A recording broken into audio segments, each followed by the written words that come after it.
विंध्याचल पर्वत पर करीब 1000 फीट की ऊंचाई पर विराजमान मां बीजासन के दरबार में हर मनोकामना पूर्ण होती है। मां बीजासन धाम सीहोर जिले के बुधनी विकासखंड की ग्राम पंचायत सलकनपुर में है। सलकनपुर नेशनल हाईवे बाड़ी संदलपुर क्रमांक 146 बी पर स्थित है। भोपाल से इसकी दूरी करीब 70 किलोमीटर एवं होशंगाबाद से करीब 40 किलोमीटर है। कहा जाता है कि मां दुर्गा ने रक्त और बीज का संहार करने के बाद यहीं आकर विश्राम किया था। यह भी माना जाता है कि मां बीजासेन स्वयंभू है। इसके अलावा ऐसी भी मान्यता है कि सैकड़ों वर्ष पूर्व जंगल में बंजारों के पशु गुम हो गए थे। उन्होंने पशुओं को खूब खोजा लेकिन नहीं मिले। इसके बाद जिस जगह माता जी का मंदिर है वहां एक कन्या ने दर्शन देकर कहा कि तुम्हारे पशु उस दिशा में मिलेंगे। कन्या की बात सच निकली, तभी से इस जगह का पूजन शुरू हुआ। कल से नवरात्रि का पर्व चालू हो रहा है, क्या व्यवस्थाएं ट्रस्ट की ओर से की गई है और सुविधाएं क्या क्या श्रद्धालुओं के लिए दी गई? देखिए, ट्रस्ट की ओर से तो जो व्यवस्था हर साल की जाती है वो की जा रही है। मुख्य रूप से इस बार ज़्यादा बारिश होने के कारण पार्किंग वगैरह की जो व्यवस्था की थी उसमें कुछ व्यवधान आया है, लेकिन फिर भी हमारे लोग निरंतर प्रयासरत हैं कि 2 व्हीलर पार्किंग 4 व्हीलर पार्किंग दोनों में वाहनों को यथास्थान जगह मिले। और माननीय मुख्यमंत्री जी ने जो 50 करोड़ का पैकेज सलकनपुर के लिए जारी किया है, जिसमें करीब 28 करोड़ के टेंडर लग चुके हैं, बाकी आना पैसा बाकी है। तो उस हिसाब से जो कार्य हो रहे हैं वो भी अभी सुलभ का निर्माण हुआ है और पार्किंग के वहाँ पे सुरक्षा चौकी का निर्माण चल रहा है, क्योंकि अभी कार्य पूर्ण नहीं हुआ, केवल प्रारंभिक अवस्था में है। और नवरात्रि के बाद गुम्बज का जो नवीनीकरण होना है और उसकी हाइट बढ़ना है वो भी नवरात्रि के बाद प्रारंभ होगा। और मंदिर के आसपास जो सौंदर्यीकरण का कार्यक्रम है वो भी नवरात्रि के बाद जो है शुरू होगा। और जहाँ तक ट्रस्ट की ओर से व्यवस्थाओं का सवाल है तो पीने के पानी की जनपद की ओर से भी पूरे रोड पे व्यवस्थाएं की गई है और हमारे द्वारा भी जो निरंतर की जाती है सीढ़ी मार्ग पे और यहाँ से लेके आपके 4 व्हीलर पार्किंग तक पूरी तौर से पानी की व्यवस्था की गई है। 3 मशीनों से पानी ठंडा हो रहा है, ठंडा पानी पिलाने की पूरी कोशिश की जा रही है। अब चूँकि जनता किस तादाद में आती है ये तो समय के हिसाब से और मौसम के ऊपर निर्भर करेगा।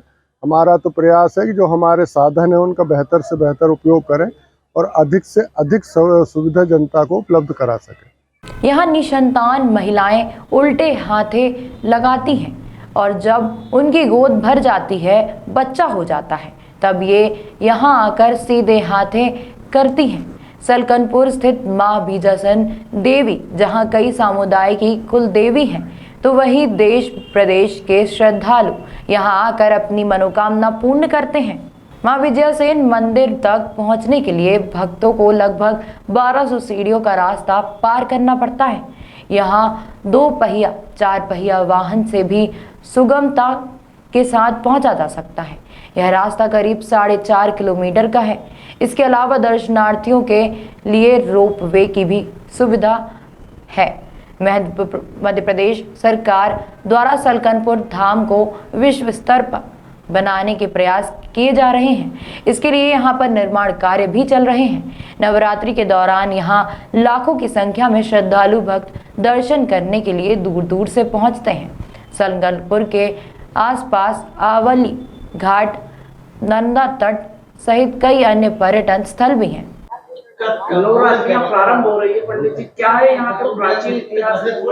देखिए, आपने इस स्थान पर पधार करके आपने माता जी के विषय में पूछा है, इसलिए माँ के श्री चरणों का प्रातः काल स्मरण करने की इच्छा करते हुए आपके माँ के चरणों में प्रातः भजाम भजताम अबलाश धात्रीम धात्रीम समस्त जगताम दुरितापहंत्रीम संसार बंधन विमोचन हेतु भूताम मायाम पराम समधिगम परश्य विष्णु।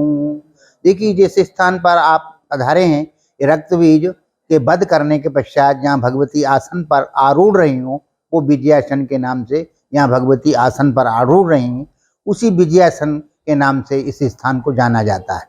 इस स्थान पर 500 वर्षों से अखंड ज्योति प्रज्वलित है। एक घृत की एक तेल की घृत जो है चंद्रमा का प्रतीक है, तेल जो है सूर्य का प्रतीक है।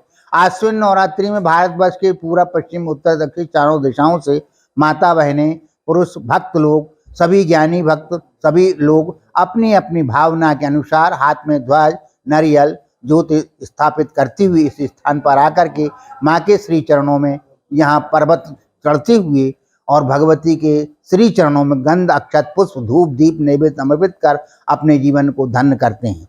जैसा अब आपने जिज्ञासावश पूछा है, यह ये सिद्ध स्थान है। माँ अब सभी प्रकार के भक्तों की विभिन्न हमारे भारतीय संस्कृति में श्रद्धा, विश्वास और भाव पर हमारा आधारित है। जाकी रही भावना जैसी, प्रभु मूरत देखी तिन तैसी, मंत्री तीर्थी दुजे देवे, देवक गई भेष जय गुरु, यादृशी भावना तस्य सिद्धिर्भवति तादृशी। देखिए, भावना का ही मुख्य प्रधान है। जिसकी जितनी बलवती भावना होगी उसको उतना बलवती फल प्राप्त होता है। आप देख रहे हैं पूरा पश्चिम उत्तर दक्षिण चारों दिशाओं भक्त आकर के अपनी अपनी कामनाएं पूर्ण करते हैं। माता जी के पृष्ठभाग में गोबर के हाथे लगते हैं। जिन माता बहनों को पुत्र प्राप्ति की कामना होती है वो उल्टे हाथे गोबर। तत्पश्चात यहाँ तुलादान का कार्य संपन्न होता है, मुंडन का कार्य भी संपन्न होता है। आश्विन नवरात्रि में, वासंत नवरात्रि में भक्त लोग कन्याओं को तिलक करके चुंदड़ी उड़ाते हैं, उनको नैवेद्य, भोग, धूप, दीप, दक्षिणा दे करके उनको प्रणाम करते हुए आशीर्वाद प्राप्त करते हैं। इस नवरात्रि में विशेषकर भक्त लोग पदयात्री की संख्या उत्तरोत्तर प्रतिवर्षानुसार वृद्धि को प्राप्त हो रही है। इसमें माता जी की कृपा ही प्रधान मानी जाएगी। कारण यह है कि देखिए, इस शरद काल में भगवती की विशेष पूजा, शरद काले महापूजा क्रियते वार्षिकी, देवी भागवत पुराण में भी ऐसा उल्लेख मिलता है। भगवती संपूर्ण भक्तों को अपनी एक कृपा। क्या नाम लिखते हैं? मेरा शुभ नाम अशोक सोलंकी। कहाँ से आए हैं? हम लोग भोपाल से आए हैं। कितने सालों से आ रहे हैं आप सलकनपुर? हम लोग करीबन बहुत 10 साल मिनिमम हो गए हम लोगों को यहाँ पर। माता रानी मनोकामना पूर्ण करती है? पूर्ण करती है जी, और हम हर साल तहे दिल से बहुत इनका आशीर्वाद लेना आता है। क्या नाम लिखते हैं आप? रोशनी बैरागी। कहाँ से आए हैं? भोपाल। कितने सालों से आ रहे हैं आप? यही 10 साल हो गए। मनोकामना पूरी होती है माता रानी की? पूरी होती है, सच्चे दिल से जो आएगा उसकी मनोकामना हमेशा पूरी होती है। सलकनपुर को लेकर क्या मान्यता है आपकी, क्या मानते हैं आप? कुछ ऐसी घर बाहर की बस।